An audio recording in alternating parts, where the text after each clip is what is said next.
একসময় সাকিব মজা করে অপুকে মোটু বলেছিলেন। এক পডকাস্টে এমনটি দাবি করেন অপু বিশ্বাস। সেই মন্তব্য শুনে তিনি নিজেই ওজন কমানোর সিদ্ধান্ত নেন। তবে বিচ্ছেদের পরও ছেলে আবরাম খান জয়ের কারণে সাকিবের সঙ্গে সম্পূর্ণ দূরত্ব হয়নি অপুর। সুযোগ পেলেই দেখা হয় এবং বহুদিন আগে যুক্তরাষ্ট্রের সাকিবকে ছেলে ও অপুর সঙ্গে সময় কাটাতে দেখা গিয়েছিল।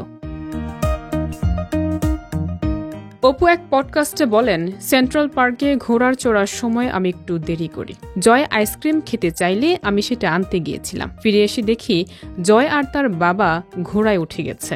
আমি তখন দৌড়ে গিয়ে বলেছিলাম, এই আমাকে নেবে না? ও তখন বলল, ইচ্ছে করে নেইনি, তুমি দৌড় দিবে, আমার ভালো লাগবে তাই। অপু জানান, তখন তিনি একটু মোটা ছিলেন আর সাকিবের কথায় অনুপ্রাণিত হয়ে ওজন কমানো শুরু করেন। অপু আরও যোগ করেন, সাকিব মাঝে মাঝে আমাকে মোটু বলে ঠাট্টা করতেন। এখন আর সুযোগ নেই, কারণ আমি শুকিয়ে গেছি। তিনি জানিয়েছেন, এসব ছোটখাটো মজার মুহূর্ত এখনও তার মনে রয়ে গেছে। বিভিন্ন সাক্ষাৎকারে অপু খোলাখুলি বলেছেন সাকিবের প্রতি সম্মান এবং ভালোবাসার কথা।